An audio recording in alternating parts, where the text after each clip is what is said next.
my time, my grind. Promise I'ma do this right. Open eyes, see the sign. Now I give it all I got. This is not what you think. This is nowhere near a game to me. Welcome back to another episode of Ultimate One Wrestling News. As well known, the last 3 episodes I already have put it up already in my podcast. A lot of things has been going on the last 3 weeks in professional wrestling.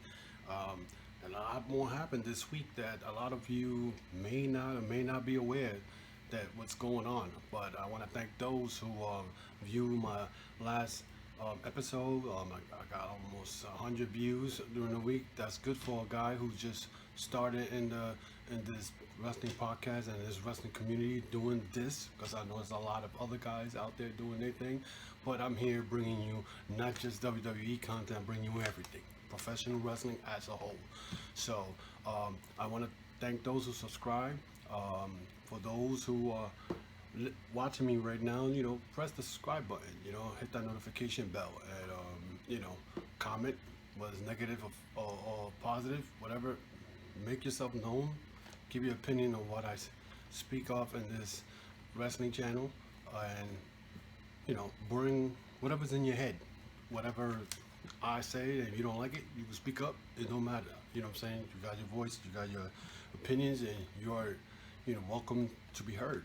But let's just jump on this, because there's a lot of things going on. Let's start off with first of all, with New Japan Pro Wrestling. Last week I forgot to mention that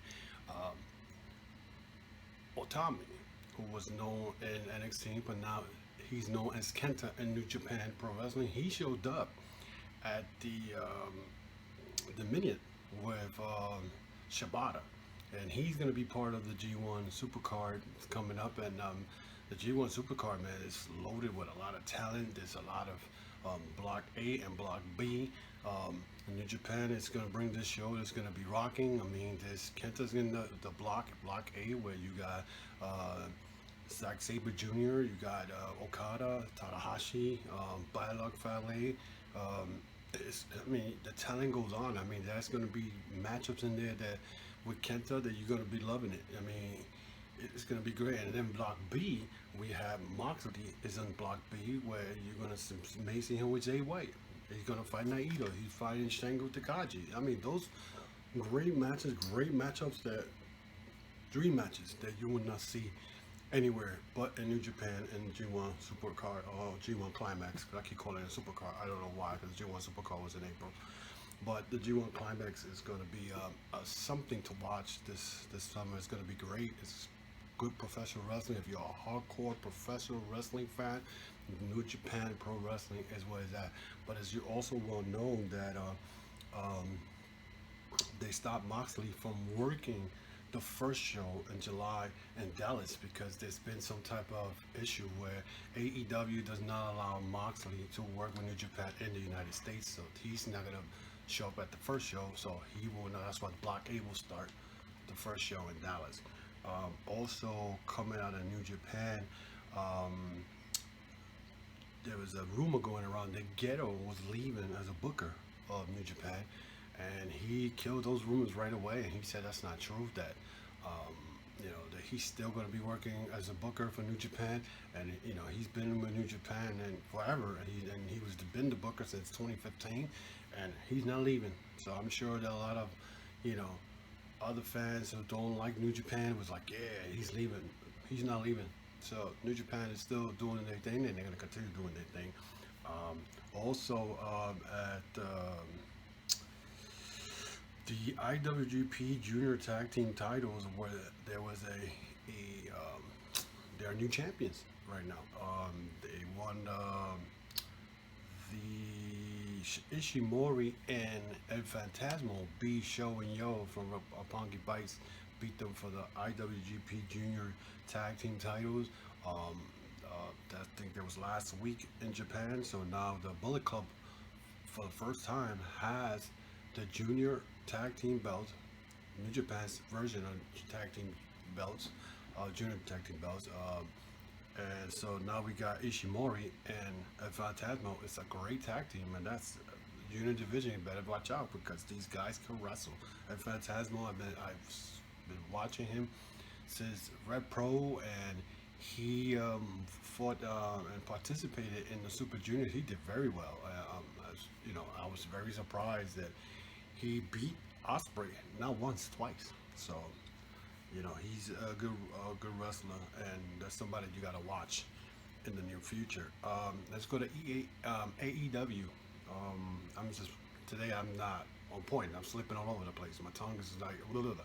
But anyway, AEW. So last Sunday, AAA had an event where Lucha Bros defeated the Young Bucks for the AAA Tag Team belts. As you well know, you guys who saw Double or Nothing, we knew that the Young Bucks were not going to lose their first match at Double or Nothing.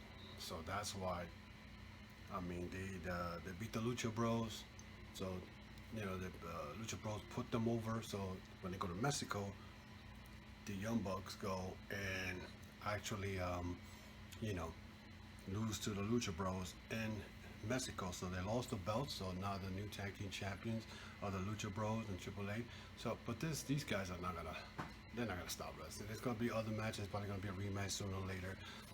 Don't be surprised if you see it on TV in October when they go to TNT. So, that's pretty much as far as AEW. If you well know, they got Fighter Fest. I think that's what it's called. It's coming up next week. I don't know the card from that, but that's gonna be free and through Bleacher Report streaming device, so you can see that for free. Also, now let's go to WWE. Now WWE, I really don't have a lot of things to say about WWE because WWE right now is just a mess right now, and it's not something that I'm too crazy about. But first of all, Maria and Mike Kanellis signed a 5-year deal with WWE. Now, when I first saw this, I was like, you must be on drugs again, dude. You must go back to rehab. How are you signing a 5-year deal with WWE when you've been for a year and a half on Twitter talking about you can't wait till your contract is up, they're not using you, I want to leave, blah, blah, blah. Canellis, Maria put something about, our contract is coming up in 3 weeks, and you go inside a 5-year deal just because they put you in 205? Who watches 205? Nobody watches 205 live, So, I don't understand why, they even did this. Now they stuck there. They're not going nowhere. So if you're gonna suffer, you're really gonna suffer now. So I'm just very sad. I figured, they get out of the contract, they come back to Ring of Honor, unite with Matt Taven, reform the Kingdom stronger and better than ever. But no, they decided that, hey, we're gonna stay in WWE because, that's what the money's at. Because that's what it looks like. You only caring about the money. You don't care about performing. You rather be in catering with Titus O'Neil, eating chicken or whatever the hell he's doing back there, eating his lasagna, whatever the case it is. It's just horrible. Also, Leo Rush removed any WWE mention in his social media. So, I don't know what's going on with that. I don't know if Leo Rush will go back to NXT. I don't really know about that. Also, a lot of wrestlers are upset with the push that Shane McMahon is having, and they are pissed off. I mean, there's word that they might put the belt on Shane McMahon, that he will be the one to beat Kofi Kingston, which would be stupid. But who am I? That's why I haven't watched a pay-per-view card, a whole pay-per-view card since last year, because I just review it to see, and it's getting worse and worse by the week. And WWE defenders, you're like, hey, no, this and that. Look, let's be real.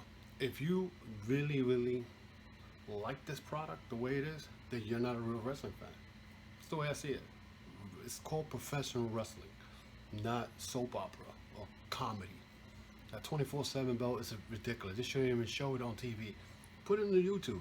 You're getting a lot of, another likes about the YouTube thing with that. It's ridiculous with that 24/7 title. That freaking crap. TNA. Let's talk about TNA right now. Scarlett Bordeaux was released from Impact, so she goes Impact, losing another wrestler, so she's gone. Impact is about to be a thing of the past, the way I see it. They're gonna be so small, this small, then nobody's gonna notice them anymore.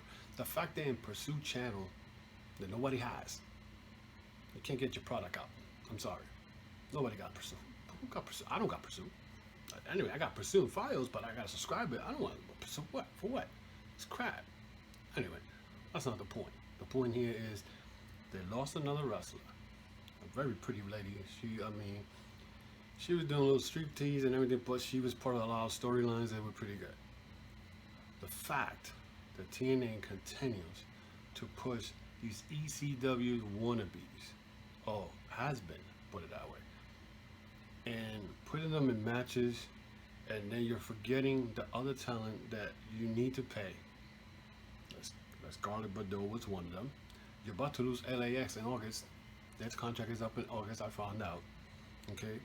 Then Killer Cross keeps saying that he asked for his release. When the hell are you going to wake up, Impact? You know? I don't want you to go out of business because, hey, this is great for wrestling. If you guys are still around, you could do some type of work relationship with Ring of Honor, AEW, or New Japan. But you guys is like, I don't know. You still got the Dixie Carter syndrome. I don't understand it. Now, let's go to Ring of Honor. This is the last thing I have. Very short video this week. Not a lot of stuff going on. But I try to bring as much as possible. Juice Robinson decided that he does not want to work with Ring of Honor. Now, you all remember back in January when the Elite left Ring of Honor to pursue the AEW promotion, whatever. Ring of Honor decided to bring in Juice. And I believe was Bandito, Dashwood, and Mark Haskin, Tracy Williams, and then I believe is David Finley's son, David Finley. They were supposed to be the new group that were gonna be like replace the Elite, and they were gonna go and fight all the bad guys, bring honor back to Ring of Honor. Well, apparently that has failed miserable.